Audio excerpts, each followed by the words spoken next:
So first we're going to just introduce ourselves and go around doing that. We'll start with Jessica. I'm Jessica Roberson. I'm an alumni of the CNISS program.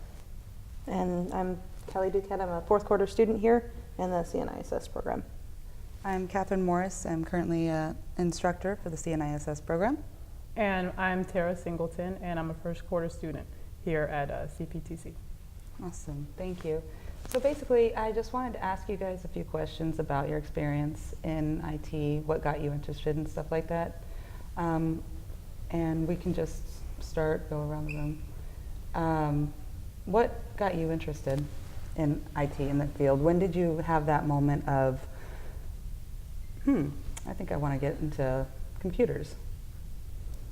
I stumbled on it on accident. I wasn't able to become a linguist in the Army, so my recruiter gave me the next best job, which was IT. Because you do so well after being in the military, you don't even get a bonus for doing that. And once I went through school and started doing it in the Army in uniform, I found that I loved it. It's competitive, always something to learn, somewhere to go. And the reason I chose Clover Park for my degree is it's NSA certified, the degree, and it's networking, it's technical, and it covers the security side, so it's very well rounded in comparison to a lot of other degrees, which are only theory. Awesome. So you had a little bit of a computer experience before you came? Yes. Awesome. I have to say the first experience for me that really got me interested in the computers was I had a friend at the time who was big into IRC and the different chat clients and stuff that you had, and he had a couple of buddies that really knew computers really well. And so he was over at my place one day, and I had come back to my computer, and there were a bunch of these weird folders all over my desktop, named funny things, and I'm sitting there thinking, how did they get there? I didn't put these there, where did they come from? And then when he finally explained that they had used the internet to really access my computer and make those folders there and literally get into my system, it was like, wow for me. It's, how did they do that? I want to know. How did they do that? What makes it work? What makes it tick? And then from there, I delved into experimenting with things and, just trying to figure out what makes the internet work, what makes a computer work. And it just kind of progressed up until I think maybe 2 or 3 years ago, I finally decided, you know what, I want to make a career out of this, because I had tried other areas to try and get a job, and it was so hard to find a job that I felt like I really knew and I was really interested in. And then I thought, you know what, I'm going to go to school and I'm going to get a degree for this, because I could really see working in this field. This looks really good to me. And so I did some research, looked up different colleges, and my husband at the time was looking at going to college too. And he was looking at Clover Park because they're very military friendly. And so I came up and looked around. The information session was great, and so both of us decided to come to school here. And I'll tell you what, it was one of the best decisions I ever made, because the teachers that you guys have at CNISS, they're awesome. So you guys are both going to school here together? Same program too. Same program. Yep. Awesome. And that's working out really well. It is. The teachers are amazing, and I think it clicks a little bit faster with me than it would with my husband, but I also get the benefit of turning around and teaching it to him, which in turn makes me learn a lot more. It makes me see, okay, I need to improve in this area, because I can't turn around to somebody and explain it and go, oh, well, this is why. So it's actually awesome. It's worked out really good. It's been That's fun. awesome. You're growing together. Yeah, pretty much. Great. And you? How did you get interested in IT? I actually am a great example of someone not really having computer, backgrounds and coming into this particular field. What happened was, growing up, I was actually heavy into fashion design. I was just adamant about becoming a fashion designer. I come from Southern California, so I was so set on going to FIDM, Fashion Institute of Design and Merchandising in Los Angeles, and moving to New York and doing the whole 9 yards. What changed my mind, I believe, was when I met my husband. I met him about the age of 19. He is the epitome of what you would call a nerd. He is a total nerd, total dork, the whole Star Wars, Star Trek, everything. So he actually taught me about technology, computers, so on and so forth. He's also a graphic designer. That's what got me more interested in computers and in electronics in general. And then in 2008, I actually landed a job at Circuit City, working in the warehouse. So we actually saw all of the latest technology come in, and we got to look at them, play with them, see them firsthand. And so it was then that I was like, okay, I like this. I like technology in general. I like computers specifically. But then, of course, over the years, life happened. And so finally, I was able to just kind of hunker down and, start my education geared specifically toward, computers, IT. That's when I came across, Clover Park. Awesome. Yeah. Awesome. Thank you. And Jessica, currently you're working, you've graduated. Where do you see yourself basically in the IT industry? In the long run, I know I have to get my master's degree, bare minimum. I want to be an IT director. I plan on going all the way. I want to get my PhD, which is very, very rare in this field. You don't see a lot of it because you don't really need it, but I want to be able to teach at university level and really give back to women, because with the way this field is, you can go somewhere and you're outnumbered 20-1 easy. And I think it's important to be successful because I want to be, and then help others to be because they want to be also, and to teach them that if I can do it, you can do it. Yes. You brought up a good question, a good point there. It's not unknown that IT is a non-traditional career path. Did you know that when you started working in IT already, and how has that affected you? Originally, I went into the Army, so automatically outnumbered there, and I didn't know really until, even in the Army, it's the same way. A lot of women, they go into nursing and medics and a lot of secretarial kind of jobs. It's just this cycle that happens, and I really didn't quite pay enough attention then, because we're all in uniform. It's basically one and the same. It wasn't until I got out, and even in our program, I was the only woman in my track, and I remember my first quarter. I'm going to go above and beyond because I need to, and I'm going to show these guys that, in order to progress and be seen as being successful, you have to sit at the top of your class. And I made sure to do that, and then I made sure that I was president of the program and took it as far as I could, because I want everybody to be successful. And everybody to participate and have a love for what you do, because you have to have a love and a passion for what you do in order to really be happy and to excel. Yeah, that makes a lot of sense. Yeah. So would you say that it's basically encouraged you to take on like leadership roles, and I wouldn't say it encouraged me to take on leadership roles. I think that's part of who I am in general. But it's more of a strive to make sure I work hard, and as women we have to work twice as hard in order to get the same kind of recognition, because we've all seen what happened when Yahoo, when they had their first woman who was in charge, and all the backlash that happened from that. So we do have to work twice as hard to say, well, I got here because I'm smart up here, not for what I have out here.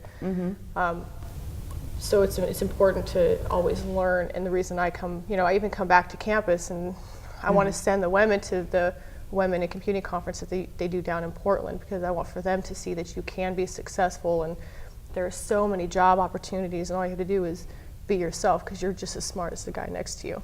Exactly. Awesome. Thank you. And Kelly? I'd have to agree with a lot of what she was saying about women being in the IT field. As far as seeing where I'm going to be in the future, I started the degree, I really wanted to be working for like the DoD, kind of with the anti-terrorism, the cyber warfare and stuff like that. That type of stuff really, it just captures my attention, and it fascinates me on how it all works and what they can do.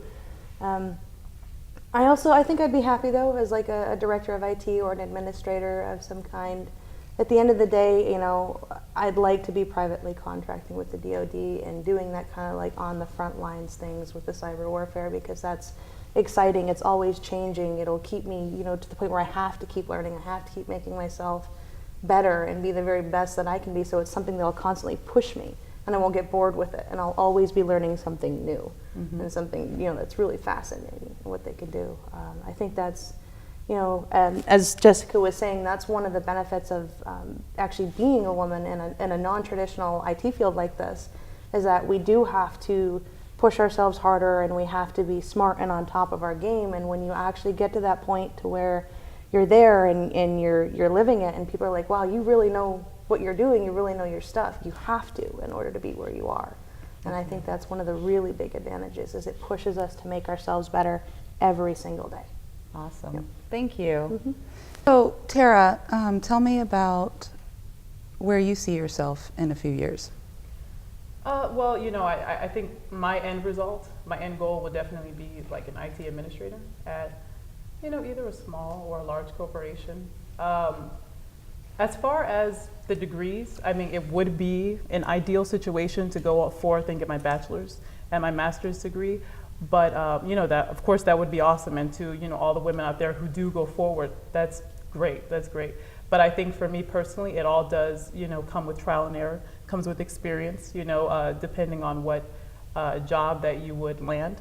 So, with me particular, I am going to finish this program with my associates, go on to take my A+ certs, and then take it from there. See what I can get, out in the field, get a few years experience under my belt, and then go for, IT admin. That's awesome. Yeah. Sounds wonderful. Thank you. Thank you. Oh, so there's being in the IT industry field, or industry in general, there can be many different jobs that can be held. What are, just to kind of discuss, what are the potential for jobs, or what areas can you go into in IT? There are a lot of different fields depending on the systems. We all know that IT is huge. People who focus on internet, you have companies like Google, Microsoft, Intel, HP, Dell, and it depends on what you have in there. You have healthcare IT. Basically, it's where you find your groove, and that's ultimately how you're going to excel. I work in healthcare IT. I work at Group Health. There's a lot of room to progress. You have a Microsoft side, you have Linux, you have Unix, you have the IBM, networking, you have field engineers who stay hand-on in the equipment if you want to do that. But it's for the most part where you find your groove, your niche, where you're going to excel, so that way you can keep going. Do you ever get that question as well from anybody on that knows you're going to school and says, "What do you go to school for?" Yeah, I get that a couple of times, and I mostly get that question when I'm fixing their computer. That's when it ends up being, I'll be trying to fix it, and well, do you go to school for this stuff? Well, yeah. Well, that makes you really smart. What is it like going to school for this stuff? And I try to explain to him that there's a lot more to, the IT field than just fixing a computer, because a lot of people, they don't understand how far, in depth you can get into computers, that it's not just the physical box in front of you. It's the network behind it, it's security layers, it's a whole bunch of different things. But they always ask me, what do you want to do when you get out? And I will usually tell them the same thing that I had said before. As far as the different jobs that are available, I'm still kind of learning. I don't really know. And each company, I've noticed from what I have seen when I do job searches, is each company will kind of word it a little differently. Some will say like a security administrator, some will call it something different, and they'll have different job duties, and you can kind of tell which position you're going for depending upon what they're asking you to do. If they're talking a lot about your different firewalls and your, setting up Active Directory and things like that, you can kind of tell, okay, well then they're looking for this type of a person, like an IT admin or a security professional or something like that. So you kind of, when you're looking for that job, you have to kind of dissect it and look, okay, exactly what do they want me to do? And then you can kind of tell what they're hiring. So Awesome. yeah. Sorry. Do you get that same question? Yeah, I think what the women said, just now said is, perfect answers. I agree with, the both of them. It all depends on, like she said earlier, it all depends on what you're comfortable with. It all depends on what your experience is and what the company that you're looking for, what they are offering you, to do in their company. And also, while we are in school, like I'm a first quarter student, so while I'm in school right now, I mean, I could look to getting a position after first quarter or even second quarter at, the Geek Squad at Best Buy, or, a help desk at, a call center, something like that. And then after I graduate, obviously then I would take it to the next step and, look to, getting a position at, dealing with information security, or like I said, what I'm reaching toward is, IT administrator, at, a local, because I don't want to work, too far away from where I live. So local being like Tacoma or Lakewood, something like that, being an IT administrator for like a small, corporation or something. Awesome. Is there one piece of advice that you would give somebody looking to possibly enter the IT field? Dang. I think my one piece of advice is to stay focused, stay goal-oriented, and don't be intimidated. As long as you have goals and dreams, you'll get there. It just takes a little bit of hard work, and the field may seem intimidating. There's a whole lot out there to learn, but it's not hard, it's not impossible, and it's easy to attain once you start taking those steps and start reaping the rewards. Yeah, I'd have to agree a lot with what Jessica was saying, and to build upon that is don't ever let anybody tell you that you can or can't do something. Don't let them tell you you're not smart enough to do this or you just don't get it. If you want it, go and get it. Keep working hard at it and it'll click. Eventually you'll get there. It may take a little bit longer for you than other people, but you will get it. So don't let anybody ever define your limits for you. You set them yourself and you go get them. I think a piece of advice I could give is, just always be open and willing to learn more. In this industry, in this particular field, you're going to meet a lot of people. You're going to network with a lot of people who they know, things that you may not know. So always be open and willing to learn. Or they may do something a certain way and you do something a certain way. You can't be standoffish and say, oh, I got it, because they may teach you a way that's a great shortcut, or, something to that extent to where it can help you improve your time in, resolving issues, for a customer. So just, always be willing and open to learn more in this business. So the next question is, how did you deal with handling personal life and family life with school, with having to work with school? The program is full-time. You're in class from 8 to 3. I put my kids in daycare, and I also did a lot of extracurricular on campus. I think it's really important to stay active. It's just a matter of keeping that balance of setting some time aside to study, making sure that your kids are taken care of on top of personal time. It's a matter of priority. If you want to succeed, you'll make the time to make sure that you will succeed. Even now as an alumni, I work full-time. Sometimes I go over. If a system goes down, you have to take the time to help fix the problem. So it's a matter of creating a support system and like I said before, staying goal-oriented. And if you really want to get somewhere, you'll make the time to give yourself the room to grow. I think as far as my balancing of time, I had a really, really good support system at home.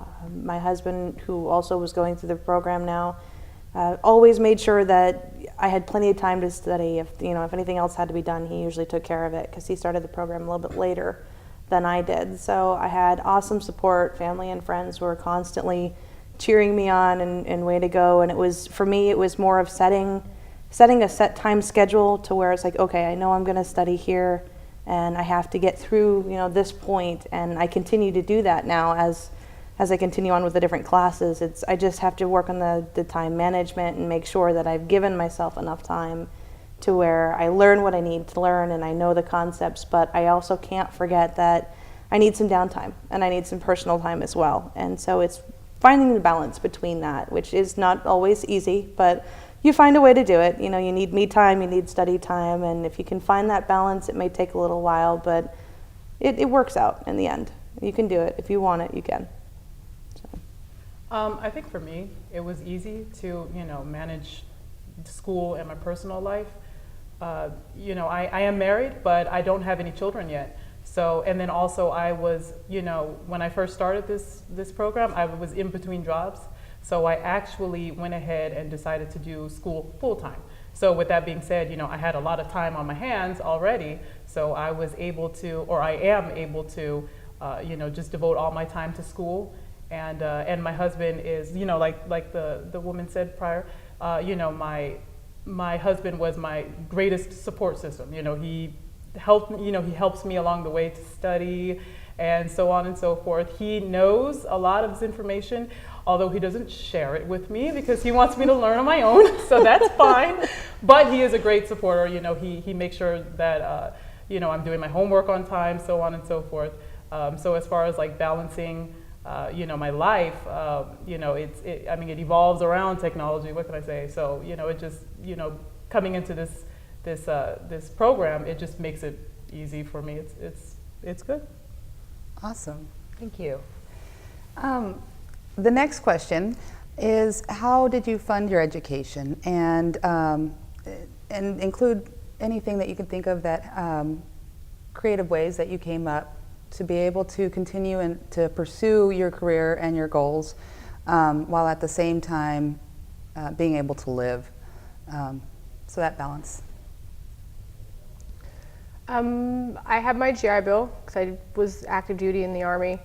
I still have some left, but like I said, I plan on going all the way to my master's and even my PhD, and at that point it will be student loans. But since I am active in campus life, no matter what school I'm going to go to, striving for scholarships is always a must. If you plan on succeeding and excelling, then that shouldn't be too much of an issue. And in this field, you can get up to 6 figures if you plan on going as far as you can go. At some point, you will make 100,000, 130,000, 150, up to 200,000, depending on where you find your niche and where you go. So it is a possibility to be able to pay off school and not be in debt the way most other positions are.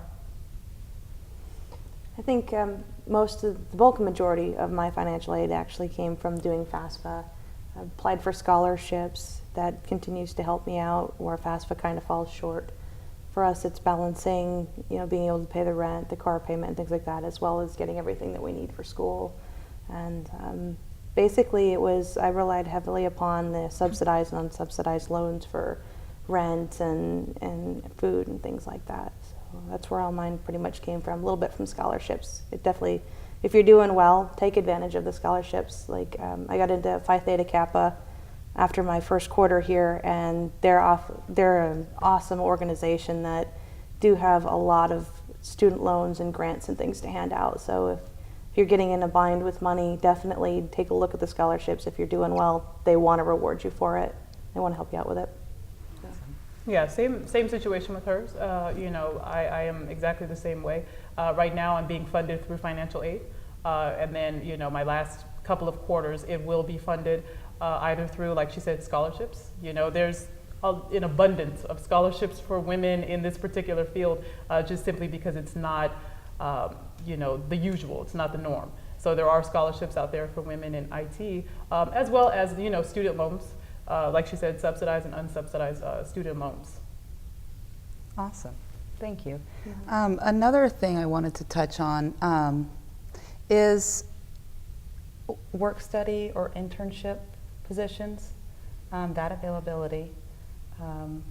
What have you experienced, Callie or Jessica, as far as that being on campus, being offered here at Clover Park?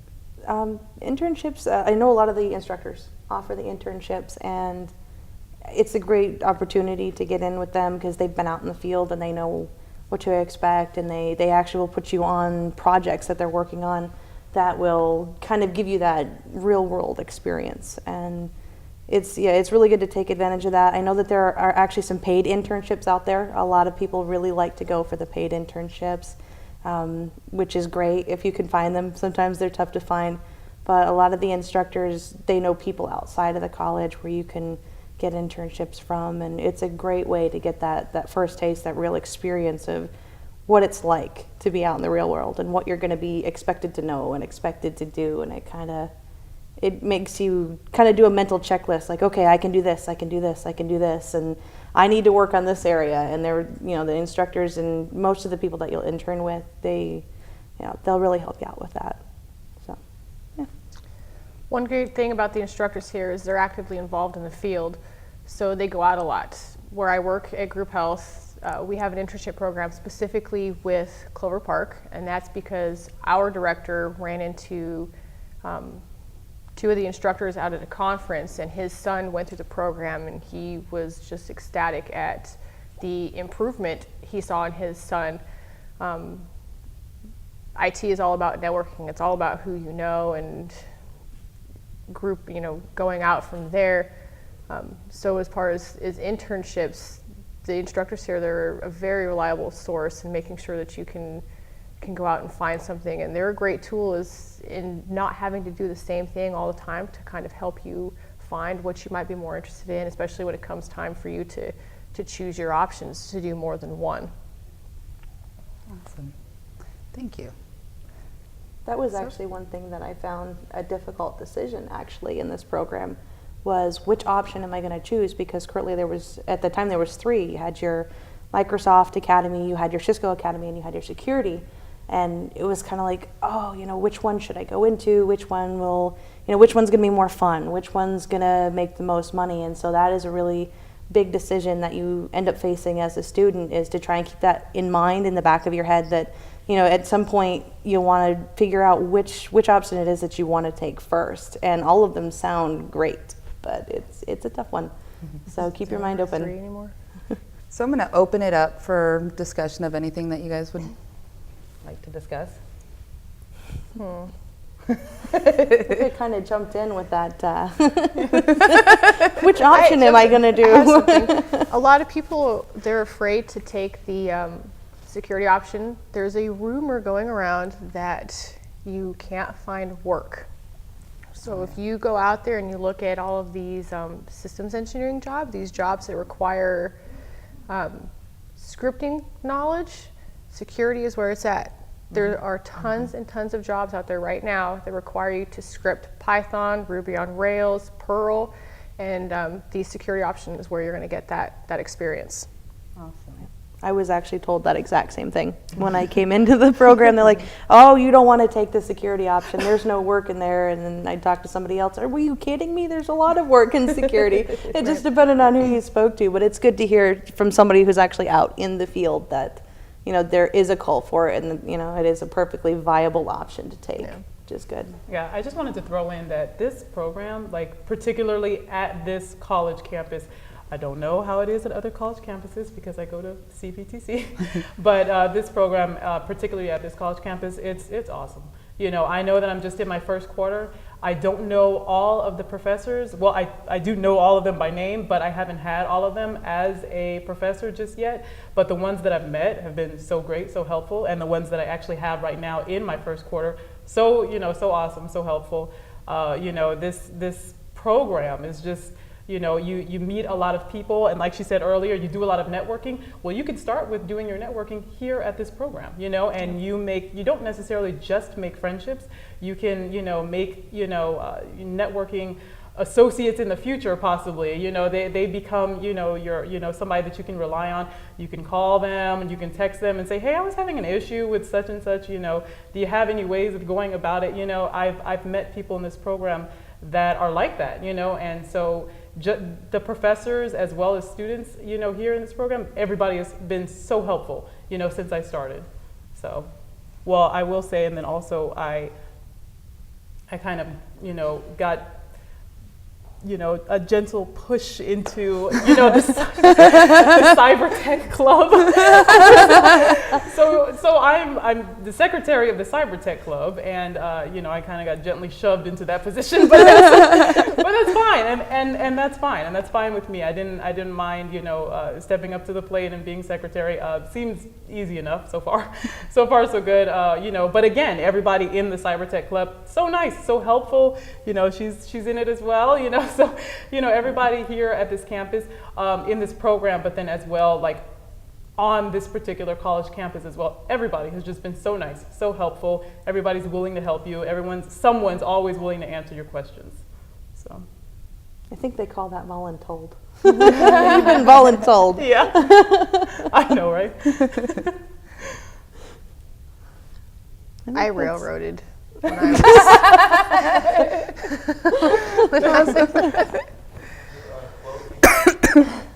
Closing statements. Thanks for having me. Well, yes, definitely. Thank you guys for taking your time to come out here and be a part of this. It's a very important to me and to you guys, I know, to get the word out and to let everybody know that IT is not a scary thing. It's not just for geeky people, that there's real growth out there, that we need it, and that we need more professionals in this field in general, and that creates an opportunity for women. So thank you for sharing your experiences. I really appreciate it. Glad to be here. All right. Done. Awesome.